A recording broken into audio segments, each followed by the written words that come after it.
서양 지성의 원형 아리스토텔레스, 서양 지성의 뿌리 만학의 아버지, 서양 사상사를 관통하는 가장 거대한 그림자를 들이운 인물을 단 한 명 꼽으라면 그 이름은 단연 아리스토텔레스일 것입니다. 그의 스승인 플라톤이 하늘의 이데아를 이야기하며 서양 형이상학의 문을 열었다면 아리스토텔레스는 땅에 발을 딛고 우리가 경험하는 현실 세계의 모든 것을 탐구하며 서양 학문 전체의 기틀을 마련했습니다. 철학, 논리학, 정치학, 윤리학, 생물학, 물리학, 천문학, 수사학, 시학에 이르기까지 그의 지적 탐구는 경계가 없었습니다. 이 때문에 후대 사람들은 그를 만학의 아버지 또는 경외심을 담아 그저 철학자라고 불렀습니다. 그의 삶은 고대 그리스의 가장 역동적인 인물들과 교차합니다. 그는 플라톤이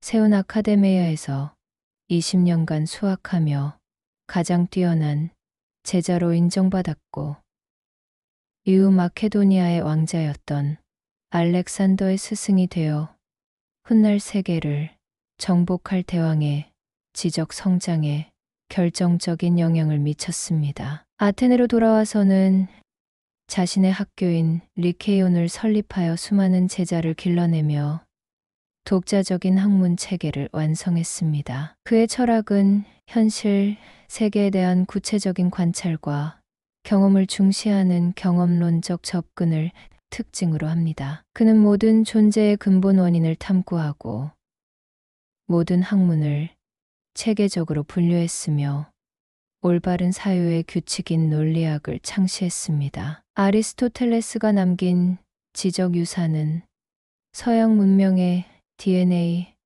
그 자체라고 해도 과언이 아닙니다. 그의 저작들은 로마 시대를 거쳐 이슬람 세계에 전파되어 황금기를 이끄는 지적 자양분이 되었고 중세 유럽에서는 스콜라, 철학의 신학적 체계를 구축하는 뼈대가 되었습니다. 토마스 아퀴나스는 아리스토텔레스의 철학 위에 기독교 신학을 종합하여 철학은 신학의 신여라는 명제를 완성시켰습니다. 르네상스와 과학혁명 시대에 그의 이론 중 일부는 비판과 극복의 대상이 되기도 했지만 역설적으로 그 비판 과정 자체가 새로운 사상이 탄생하는 밑거름이 되었습니다. 오늘날 우리가 사용하는 수많은 학문적 용어와 개념, 사고방식 속에는 2400년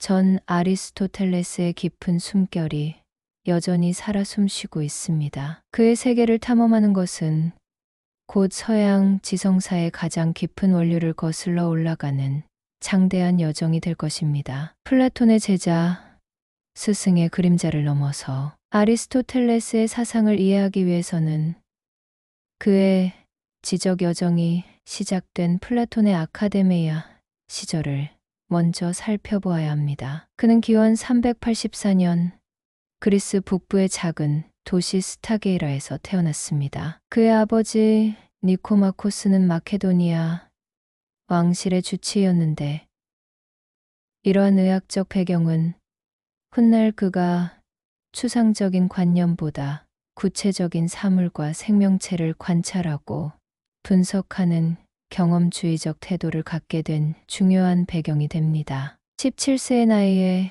아리스토텔레스는 당시 그리스 최고의 지성이 모여있던 아테네로 유학을 떠나 플라톤의 아카데미아에 입학합니다. 그리고 스승 플라톤이 세상을 떠날 때까지 무려 20년간 그곳에 머물며 학문에 정진합니다. 플라톤은 제자 아리스토텔레스의 명석함을 높이 평가하여 그를 아카데미아의 정신이라 부를 정도였습니다. 이 시기 아리스토텔레스는 스승의 핵심 사상인 이데아론을 깊이 흡수했습니다. 이데아론은 우리가 감각하는 현실, 세계는 불완전한 그림자에 불과하며 영원하고 불변하는 참된 실제인 이데아가 저 너머의 세계에 존재한다는 이론입니다. 초기 아리스토텔레스의 저작에서는 이러한 플라톤의 영향이 짙게 나타납니다. 하지만 그의 지성이 원숙해지면서 그는 점차 스승의 가르침의 의문을 품기 시작합니다. 아리스토텔레스에게 가장 큰 의문은 참된 실제가 왜 우리가 발 딛고 사는 이 현실 세계 바깥에 있어야 하는가였습니다. 의사의 아들로서 생생한 생명 현상을 관찰하는데 익숙했던 그에게 개별 사물들을 초월한 곳에 보편자가 따로 존재한다는 스승의 이론은 설득력이 부족했습니다. 그는 참된 실제, 즉 본질은 개별 사물 안에 내재되어 있다고 생각했습니다. 말의 이데아가 따로 존재하는 것이 아니라 우리가 보는 한 마리의 말 안에 말의 본질이 담겨 있다는 것입니다. 이것이 바로 스승과 제자를 가르는 결정적인 분기점이었습니다. 라파엘로의 명화 아테네 학당에서 플라톤이 하늘을 가리키고 아리스토텔레스가 땅을 가리키는 모습은 이들의 철학적 차이를 상징적으로 보여줍니다. 그는 스승의 위대한 사상을 존중하며 플라톤도 사랑하지만 진리를 더 사랑한다는 말을 남겼다고 전해집니다. 그는 스승의 그림자 아래 안주하지 않고 그를 뛰어넘어 자신만의 독자적인 철학 세계를 구축하는 위대한 첫걸음을 내디딘 것입니다. 존재의 비밀을 묻다 형상과 진료, 네 가지 원인. 스승 플라톤과 결별한 아리스토텔레스는 참된 실제는 개별 사물 안에 있다는 자신의 신념을 체계적으로 설명해야 했습니다. 이를 위해 그는 모든 존재의 근본적인 구조와 원인에 대한 탐구, 즉 형이상학을 정립합니다. 형이상학은 그의 모든 학문의 기초가 되는 가장 근본적인 철학입니다. 그는 세상에 존재하는 모든 개별적인 것들, 예를 들어 이 책상, 저 나무는 두 가지 요소의 결합으로 이루어져 있다고 보았습니다. 바로 진료와 형상입니다. 진료는 그 사물을 이루는 재료나 소재를 의미합니다. 나무 책상의 진료는 나무이고 대리석 조각상의 진료는 대리석입니다. 진료 자체는 아무런 규정도 되어 있지 않은 그저 무언가가 될 수 있는 가능성의 상태입니다. 반면 형상은 그 진료에 부여되는 본질적인 형태나 구조, 기능을 의미합니다. 나무라는 진료의 4개의 다리와 평평한 윗면을 가진 물건을 올려놓고 쓰는 가구라는 형상이 결합될 때 비로소 책상이라는 구체적인 존재가 탄생합니다. 즉 형상은 진료를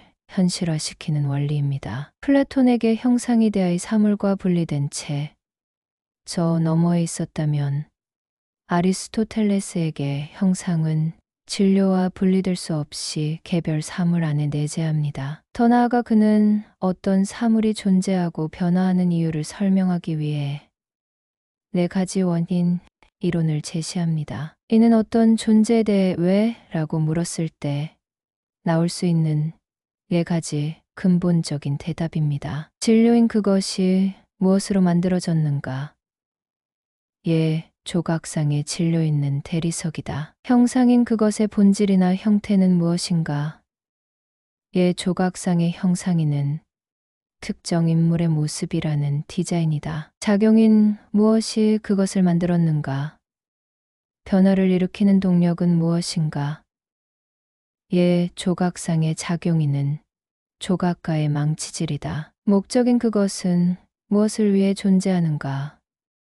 그 존재의 목적은 무엇인가? 예, 조각상의 목적이는 감상하거나 기념하기 위함이다.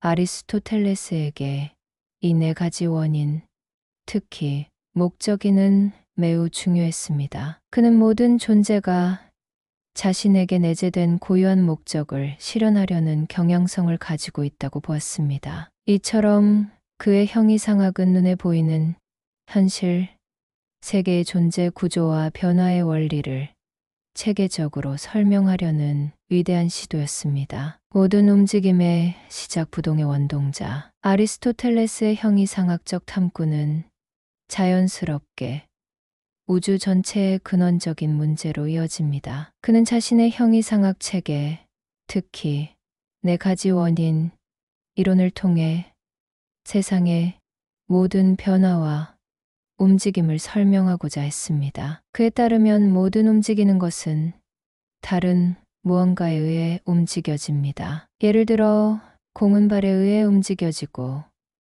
그 발은 사람의 의지에 의해, 그 사람은 음식의 에너지에 의해 움직입니다. 이처럼 원인의 사슬은 끝없이 이어진다고 생각할 수 있습니다. 하지만 아리스토텔레스는 이 원인의 사슬이 무한히 거슬러 올라갈 수는 없다고 주장했습니다. 만약 원인의 사슬이 무한하다면 최초의 시작점이 없으므로 현재의 움직임 자체를 설명할 수 없게 됩니다. 이는 논리적 모순입니다. 따라서 모든 움직임의 근원에는 반드시 최초의 원인이 존재해야만 합니다. 이 최초의 원인은 다른 것에 의해 움직여지지 않으면서 다른 모든 것을 움직이게 하는 존재여야 합니다. 그는 이러한 궁극적인 존재를 부동의 원동자 또는 제일 원인이라고 불렀습니다. 부동의 원동자는 어떤 특징을 가질까요?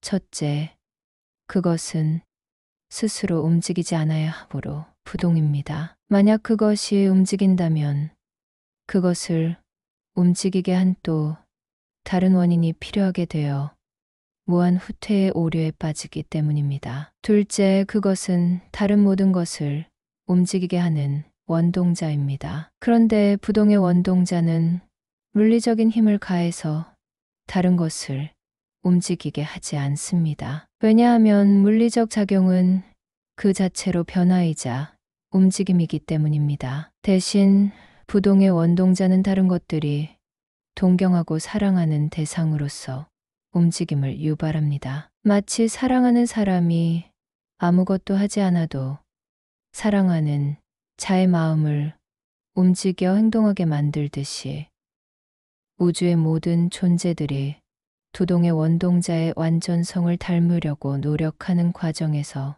운동과 변화가 발생한다는 것입니다. 따라서 부동의 원동자는 완전하고 영원하며 순수한 형상이자 순수한 현실태입니다. 진료가 전혀 섞여 있지 않으며 더 이상 변화할 가능성이 없는 완전한 상태입니다. 그것이 하는 유일한 활동은 가장 완전한 활동인 사유이며 사유의 대상 역시 가장 완전한 자기 자신입니다.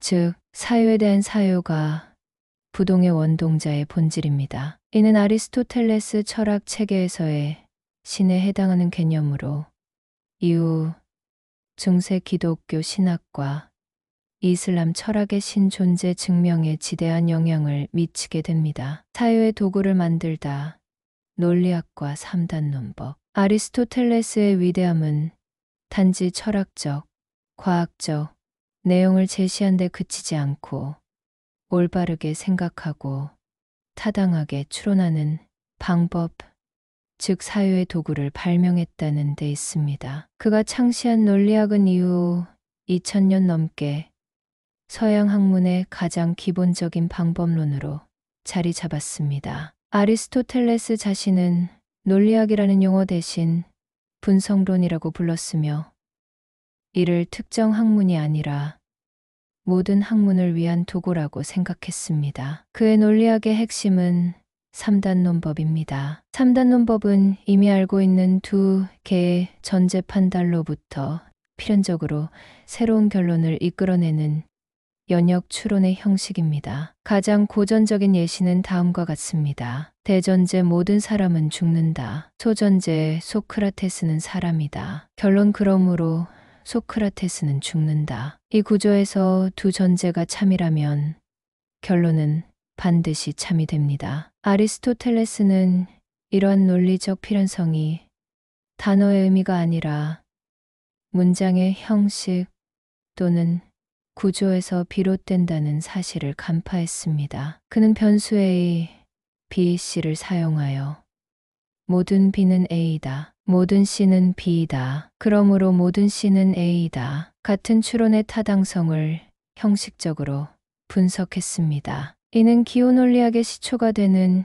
혁명적인 발상이었습니다. 논리학을 구축하기 위해 그는 먼저 논리의 기본 단위들을 체계화했습니다. 그는 명제의 기본 구조를 주어 더하기 수로로 분석하고 모든 개념이 속할 수 있는 10가지 최상위 범주 실체, 양, 질, 관계, 장소, 시간 등을 제시했습니다. 또한 모든 어떤과 같은 양화사를 구분하고 긍정문과 부정문, 보편 명제와 특징 명제를 조합하여 가능한 모든 명제의 종류와 그들 사이의 논리적 관계, 무슨 관계, 반대의 관계 등을 밝혔습니다. 그의 논리학 체계는 너무나도 정교하고 완벽해 보여서 18세기 철학자 칸트는 아리스토텔레스 이후 논리학은 한 걸음도 나아가지도 물러서지도 못했다고 말할 정도였습니다. 비록 현대 논리학은 그 범위를 훨씬 넘어섰지만 여전히 아리스토텔레스가 만든 사유의 문법은 모든 학문적 논증의 근간을 이루고 있습니다. 최초의 위대한 생물학자, 자연을 관찰하고 분류하다. 아리스토텔레스의 철학이 스승 플라톤과 가장 뚜렷하게 구별되는 지점은 바로 자연 세계, 특히 생명체에 대한 그의 태도에 있습니다. 플라톤이 감각 세계를 불완전한 그림자로 여기고 이데아의 세계에 집중했다면 아버지가 의사였던 아리스토텔레스는 생생하게 살아 움직이는 동식물에 대한 깊은 애정과 호기심을 가지고 있었습니다. 그는 단순히 사변적인 철학자가 아니라 발로 뛰며 자연을 탐사한 최초의 위대한 생물학자였습니다. 그의 저작 중 약 4분의 1이 동물학과 생물학에 관한 것일 정도로 그의 연구에서 자연 탐구는 핵심적인 위치를 차지합니다. 그의 생물학 연구 방법은 당시로서는 혁명적이었습니다. 그는 신화나 전설에 의존하지 않고 직접적인 관찰과 해부를 통해 경험적 자료를 수집했습니다. 에게의 레스보스 섬에 머물며 수많은 해양, 생물을 연구한 기록은 특히 유명합니다. 그는 문어의 교미 행동, 상어의 태생, 강식, 벌의 사회 구조 등 놀라울 정도로 상세하고 정확한 관찰 기록을 남겼습니다. 물론 망원경이나 현미경이 없던 시대적 한계로 인해 일부 오류의 심장을 지성의 중심으로 생각한 것도 있었지만 그의 경험주의적 접근 방식은 과학적 방법론의 효시가 되었습니다. 아리스토텔레스의 가장 위대한 생물학적 업적은 바로 분류입니다. 그는 자신이 관찰한 500여 종의 동물을 체계적으로 분류하려는 최초의 시도를 했습니다. 그는 우선 피가 있는 동물유혈 동물과 피가 없는 동물무혈 동물로 크게 나누었습니다. 이는 현대의 척추동물과 무척추동물 분류와 매우 유사한 개념입니다. 유혈 동물은 다시 태생 새끼를 낳는 포유류, 난생아를 낳는 조류와 파충류, 어류 등으로 나누었고 무혈동물은 갑각류, 연체동물, 곤충 등으로 세분화했습니다. 이 분류 체계는 단순히 외형에만 의존한 것이 아니라 번식, 방식, 서식지, 신체 구조 등 다양한 기준을 종합적으로 고려한 것이었습니다. 이러한 분류 작업의 기저에는 그의 목적론적 세계관이 깔려 있습니다. 그는 모든 생명체가 자신에게 내재된 고율의 형상과 목적을 실현하기 위해 존재한다고 보았습니다. 그의 자연과는 단순한 기계론적 인과관계를 넘어 모든 생명 현상에서 의미와 목적을 찾으려는 시도였습니다. 찰스 다윈조차 나의 스승은 아리스토텔레스라고 말하며 비록 진화론이라는 개념은 없었지만 생명의 다양성과 구조를 체계적으로 탐구한 그의 선구적인 업적에 깊은 경의를 표했습니다. 영혼에 대한 탐구, 식물, 동물, 그리고 인간의 마음. 아리스토텔레스의 생물학적 탐구는 자연스럽게 생명의 근본 원리인 영혼에 대한 철학적 고찰로 이어집니다. 그에게 영혼은 육체와 분리되어 존재하는 신비로운 실체가 아니었습니다. 그는 자신의 핵심 철학인 형상진료 이론을 통해 영혼을 설명합니다. 즉, 육체가 진료라면 영혼은 그 육체의 생명을 부여하고 그 본질을 규정하는 형상입니다. 따라서 살아있는 모든 것은 영혼을 가지고 있으며 영혼은 육체를 떠나 독립적으로 존재할 수 없습니다. 만약 눈이 하나의 동물이라면 시각 능력이 바로 그 눈의 영혼일 것이다 라는 그의 비유는 이런 관계를 명확히 보여줍니다. 그는 모든 생명체의 영혼이 동일하지 않다고 보았습니다. 그는 생명 활동의 기능에 따라 영혼에 위계적인 질서가 있다고 생각하고 영혼을 세 가지 종류로 구분했습니다. 식물적 영혼, 모든 생명체가 가진 가장 기본적인 영혼으로 영양 섭취, 성장, 생식의 기능을 담당합니다. 식물은 이 영혼만을 가지고 있습니다. 감각적 영혼, 식물적 영혼의 기능에 더하여 감각, 욕구, 그리고 공간 이동의 능력을 가진 영혼입니다. 모든 동물은 이 감각적 영혼을 가지고 있습니다. 동물은 쾌락과 고통을 느끼고 그것을 바탕으로 욕구를 가지며 욕구를 충족시키기 위해 움직입니다. 이성적 영혼, 식물적, 감각적 영혼의 모든 기능을 포함하며 거기에 더해 사유하고 이성을 사용하는 고유한 능력을 가진 영혼입니다. 오직 인간만이 이 이성적 영혼을 소유합니다. 이러한 영혼의 위계는 자연의 사달이라는 그의 자연관과도 연결됩니다. 그는 무기물에서 식물, 동물, 그리고 인간에 이르기까지 자연계가 점진적인 복잡성과 완전성의 단계로 이루어져 있다고 보았습니다. 인간이 가장 상위에 위치하는 이유는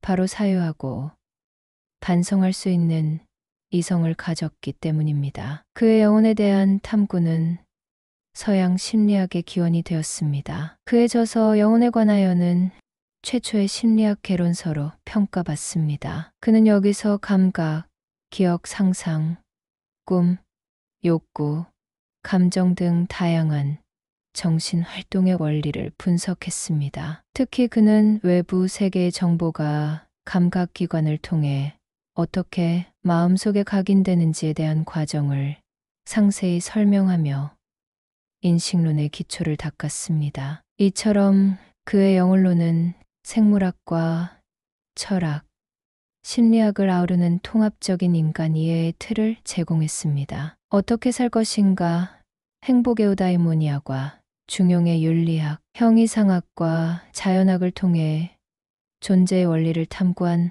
아리스토텔레스의 관심은 이제 실천적인 문제, 즉 인간은 어떻게 살아야 하는가 가는 윤리학의 영역으로 향합니다. 그의 윤리 사상은 니코마코스 윤리학에 집대성되어 있습니다. 그가 던지는 첫 번째 질문은 인간 행위가 추구하는 궁극적인 목적, 즉 최고선은 무엇인가입니다. 사람들은 부명예, 쾌락 등 다양한 것을 추구하지만 이것들은 그 자체로 목적이라기보다는 다른 무언가를 위한 수단인 경우가 많습니다. 아리스토텔레스는 모든 인간이 궁극적으로 원하는 단 한 가지는 바로 행복이라고 단언합니다. 여기서 에우다이모니아는 단순히 순간적인 즐거움이나 만족감을 의미하는 것이 아닙니다. 이는 조음과 정신영혼의 합성어로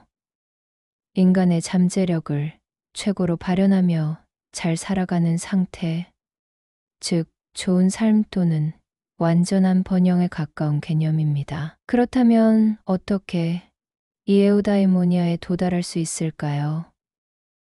그는 인간의 고유한 기능을 잘 발휘하는 것에서 그 답을 찾습니다. 식물의 기능이 성장과 생식이고 동물의 기능이 감각과 운동이라면 인간만이 가진 고유한 기능은 바로 이성입니다. 따라서 이성의 탁월한 활동이야말로 행복에 이르는 길입니다. 이성이 탁월하게 활동하는 상태를 그는 덕탁월성이라고 불렀습니다. 그는 덕을 크게 지적인 덕과 도덕적인 덕으로 나누었습니다. 지적인 덕, 철학적 지혜, 실천적 지혜 등은 교육을 통해 얻어지지만 도덕적인 덕, 용기, 절제, 관용 등은 올바른 습관을 통해 형성됩니다. 여기서 그의 가장 유명한 개념인 중용이 등장합니다. 중용은 산술적인 중간이 아니라 각 개인과 상황에 맞는 최적의 상태를 의미합니다. 즉, 덕은 두 가지 악덕과도함과 부족함 사이의 올바른 중간 지점입니다. 예를 들어 용기라는 덕은 무모함 과도함과 비겁함 부족함 사이의 중용입니다. 절제는 방종과 무감각 사이의 중용이며 관용은 낭비와 인색함 사이의 중용입니다. 이러한 중용을 올바르게 판단하고 선택할 수 있도록 돕는 것이 바로 실천적 지혜입니다. 결국 아리스토텔레스에게 윤리적인 삶이란 실천적 지혜를 바탕으로 다양한 상황 속에서 끊임없이 중용을 실천하고 그것을 습관화하여 유덕한 품성을 갖춤으로써 인간 본연의 기능을 최고로 발휘하여 에우다이모니아를 실현하는 과정 전체를 의미합니다. 인간은 정치적 동물이다.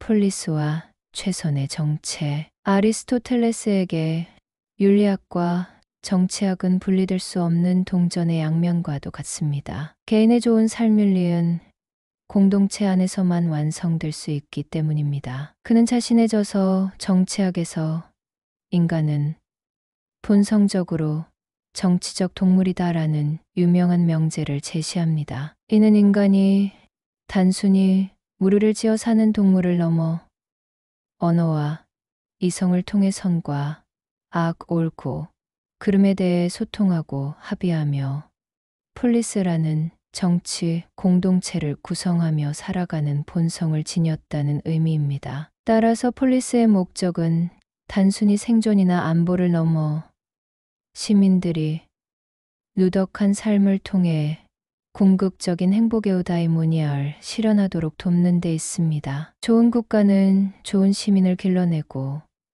좋은 시민이 좋은 국가를 만듭니다. 그렇다면 최선의 국가 형태, 즉 최선의 정체는 무엇일까요? 아리스토텔레스는 스승 플라톤처럼 단 하나의 이상적인 정체를 제시하기보다는 현실적인 분석을 통해 다양한 정체의 종류와 장단점을 비교합니다. 그는 두 가지 기준, 즉 통치자의 수와 통치의 목적 공공의 이익을 위하는가, 통치자 자신의 이익을 위하는가에 따라 정체를 6가지로 분류합니다. 올바른 정체 공공의 이익 추구, 군주정 한 명의 유능하고 유덕한 통치자가 다스림, 귀족정 소수의 유덕한 엘리트들이 다스림, 폴리테이아 혼합정 공화정 다수의 시민 특히 중산층이 법에 따라 다스림, 타락한 정체 사적인 이익 추구, 참주정 군주정의 타락한 형태로 폭군 한 명이 자신의 이익을 위해 다스림, 과두정 귀족정의 타락한 형태로 소수의 부자들이 자신의 이익을 위해 다스림, 민주정 폴리테이아의 타락한 형태로 다수의 빈민들이 자신의 이익을 위해 다스림, 현대의 민주주의와는 의미가 다름. 아리스토텔레스는 이 중에서 현실적으로 가장 안정적이고 바람직한 정체로 폴리테이아 혼합정를 꼽았습니다. 폴리테이아는 부유층이 지배하는 과두정적 요소와 빈민층이 지배하는 민주정적 요소를 혼합하고 강력한 중산층이 그 중심을 잡아주는 형태입니다. 그는 극단적인 부와 가난이 정치적 불안정의 원인이라고 보고 다수의 중산층이 국가의 주축이 될 때 시민들의 우정과 공동체적 유대가 강화되어 안정적인 통치가 가능하다고 보았습니다. 이처럼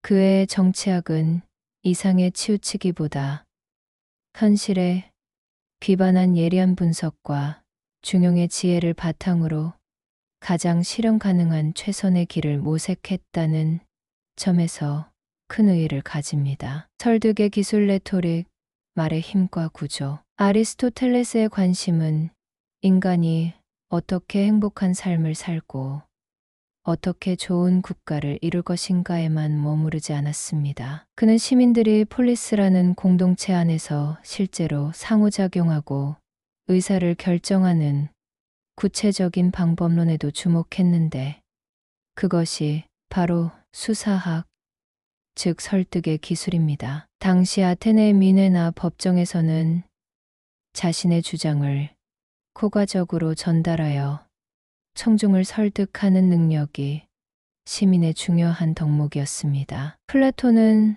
수사학을 진리보다는 대중의 감정에 호소하는 기만적인 기술이라며 부정적으로 보았지만 아리스토텔레스는 이를 진리를 발견하는 논리학과 더불어 발견된 진리를 타인에게 효과적으로 전달하고 공동의 합의를 이끌어내는 필수적인 도구로 여겼습니다. 그에 져서 수사학에서 아리스토텔레스는 설득이 일어나는 세 가지 핵심적인 요소를 제시합니다. 이 설득의 3요소는 오늘날까지도 프레젠테이션 광고, 협상 등 모든 커뮤니케이션 이론의 근간을 이룹니다. 에토스 연설가의 인품, 신뢰성, 권위에서 비롯되는 설득력입니다. 청중은 연설가가 정직하고 지식이 풍부하며 자신들에게 호의적이라고 믿을 때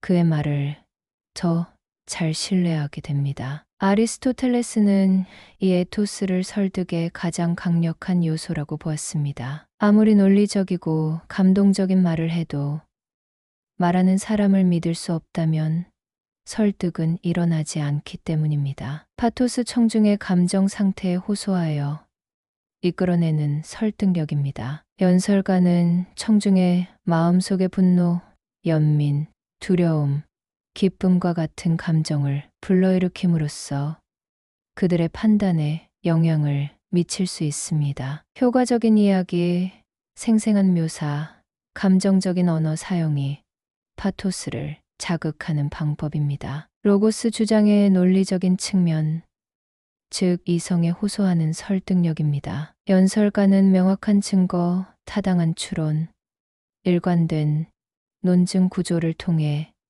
자신의 주장이 합리적임을 입증해야 합니다. 여기서 그의 논리학, 특히 3단 논법과 유사한 생략 3단 논법이 중요한 도구로 사용됩니다. 아리스토텔레스는 성공적인 설득이 이 세 가지 요소의 조화로운 결합을 통해 이루어진다고 보았습니다. 그는 수사학을 단순히 말을 번지르르하게 꾸미는 기술이 아니라 주어진 상황에서 가능한 모든 설득 수단을 발견하는 능력으로 정의했습니다. 즉 철저한 분석과 이해를 바탕으로 진실을 가장 효과적으로 전달하는 체계적인 학문으로 격상시킨 것입니다. 그의 수사학은 말이 어떻게 힘을 얻고 어떻게 공동체를 움직이는지에 대한 심오한 통찰을 담고 있습니다. 비극의 본질을 논하다. 미메시스와 카타르시스. 아리스토텔레스의 지적 탐구는 예술의 영역, 특히 문학의 본질로까지 나아갑니다. 그의 저서 시학은 서양 문학 비평 이론의 출발점으로 여겨지며 오늘날까지도 서사, 구조와 극작수를 논할 때 빼놓을 수 없는 고전입니다. 이 책에서 그는 주로 비극을 분석하며 예술의 본성과 목적, 그리고 그것이 인간에게 미치는 영향에 대해 깊이 고찰합니다. 스승 플라톤은 예술을 이데아의 그림자인 현실, 세계를 다시 모방한 그림자의 그림자에 불과하다고 보며 진리에서 세 단계나 떨어져 있고 비성적인 감정을 자극하여 영혼을 타락시킨다고 비판했습니다. 하지만 아리스토텔레스는 예술의 핵심 원리인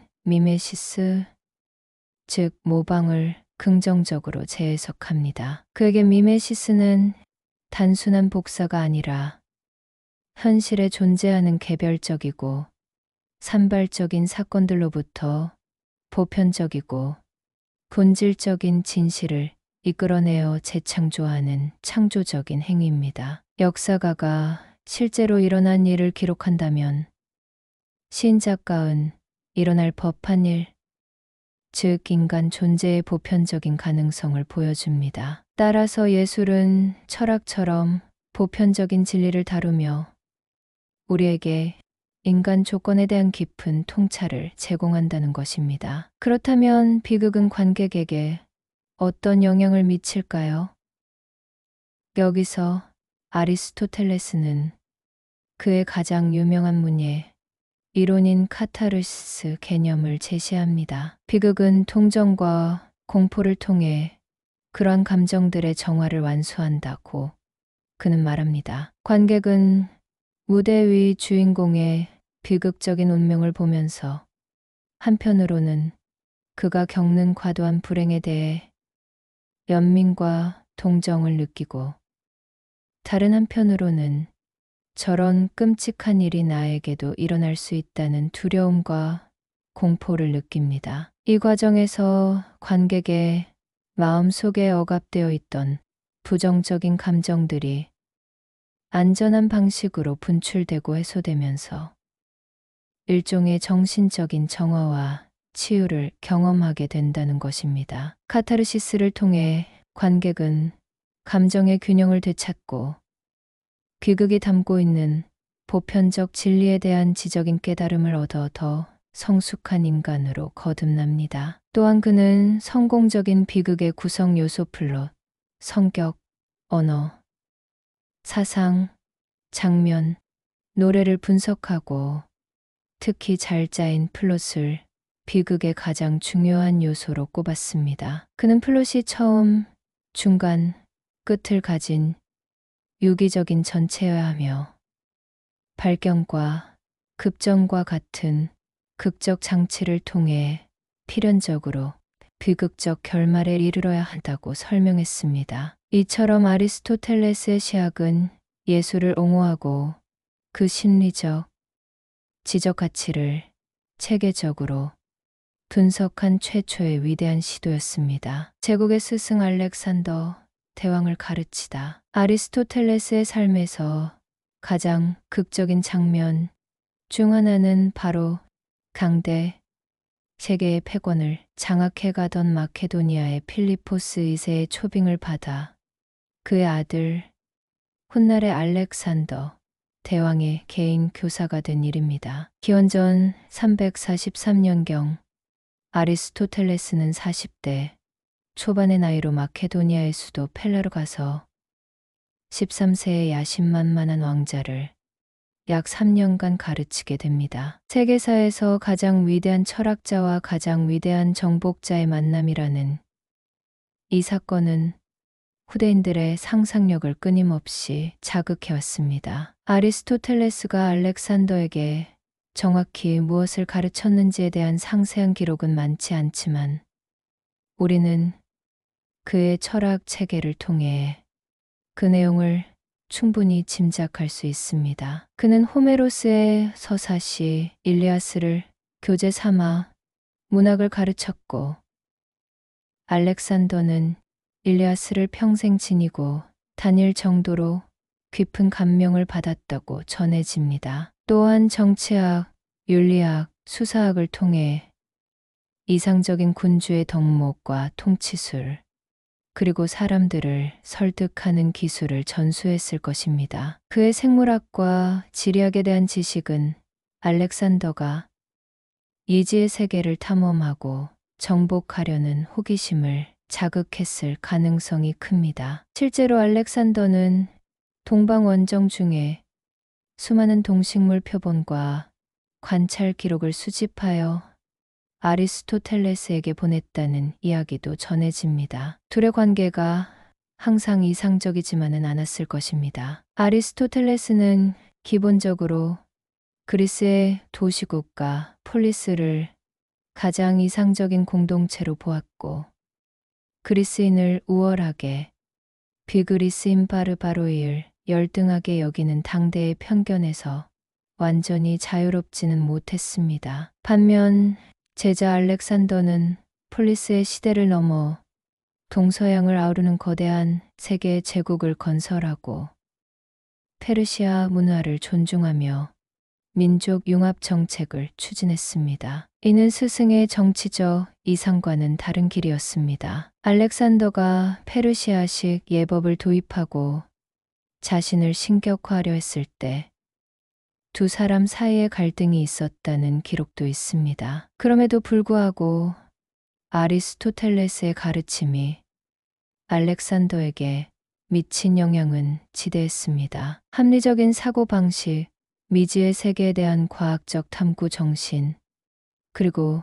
그리스 문화를 전파하려는 사명감 등은 스승으로부터 물려받은 지적 유산일 것입니다. 비록 제자는 스승의 사상을 뛰어넘어 자신만의 길을 갔지만 이 위대한 만남은 결과적으로 그리스 철학과 문화가 알렉산더의 제국을 통해 동방 세계로 널리 퍼져나가는 헬레니즘 시대를 여는 대중요한 계기가 되었습니다. 한 철학자의 지성이 한 정복자의 칼을 통해 세계사적 흐름을 바꾸는 데 기여한 것입니다. 아테네의 리케이온 걷는 철학자들의 탄생. 알렉산더 대왕의 교육을 마친 후 아리스토텔레스는 기원전 335년경 아테네로 돌아옵니다. 당시 아테네는 스승 플라톤이 세운 아카데메아가 여전히 학문의 중심지 역할을 하고 있었습니다. 플라톤 사후 아카데메아의 학두 자리를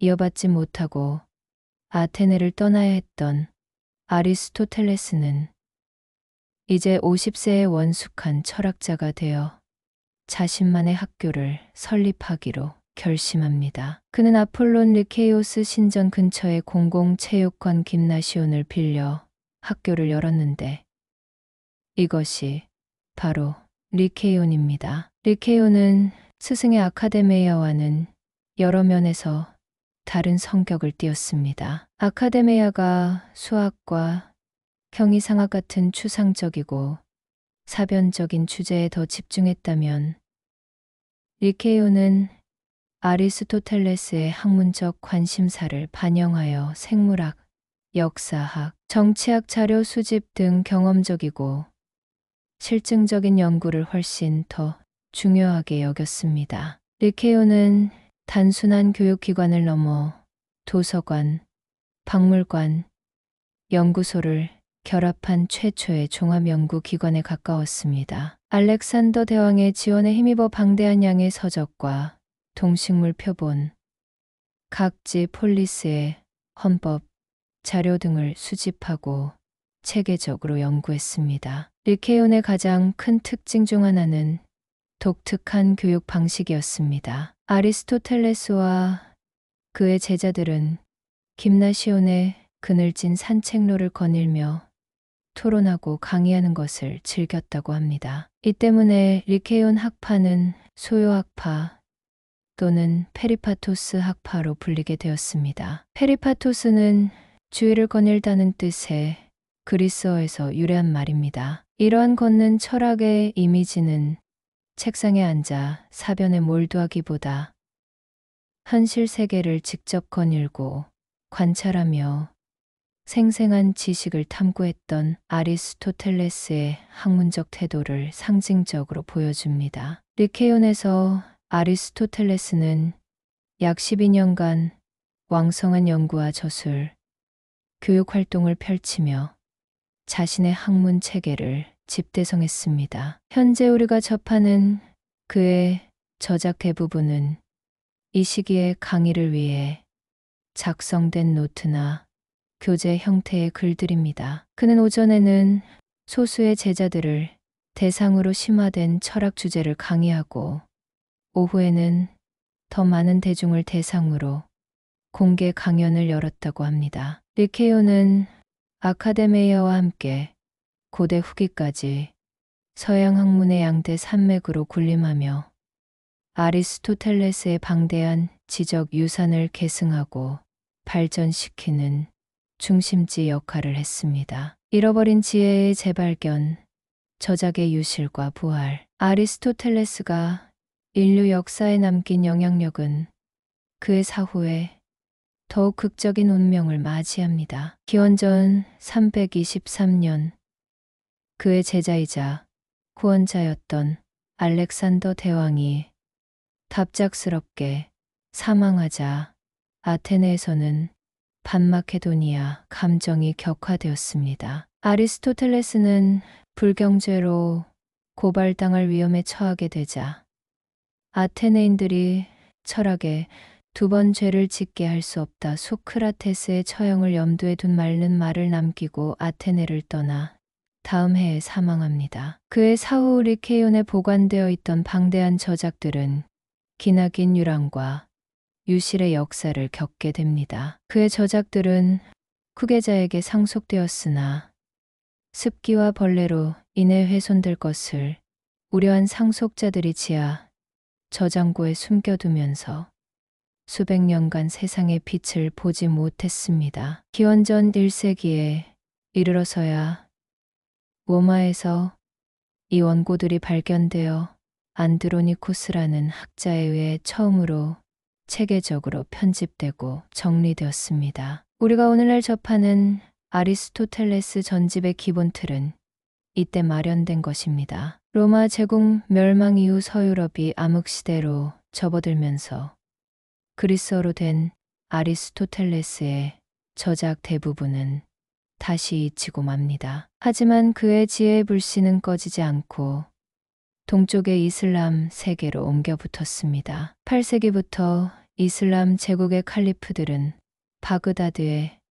지혜의 집을 세우고 고대 그리스의 학문들을 아랍어로 번역하는 데 막대한 투자를 했습니다. 이 과정에서 아리스토텔레스의 철학과 과학은 이슬람 세계에 깊이 흡수되었습니다. 특히 이븐 시나 아비켄나, 이븐 루시드 아베로에스와 같은 위대한 이슬람 철학자들은 아리스토텔레스의 저작에 대한 심오한 주석서를 남기며 그의 사상을 이슬람 신학과 조화시키려 노력했습니다. 12세기 이후 십자군 전쟁과 스페인에서의 교류를 통해 이슬람 세계에 보존되고 발전되었던 아리스토텔레스의 저작들이 다시 라틴어로 번역되어 서유럽으로 역수입되기 시작했습니다. 이는 당시 서유럽 지성계에 엄청난 충격을 안겨주었습니다. 잃어버렸던 이성의 힘과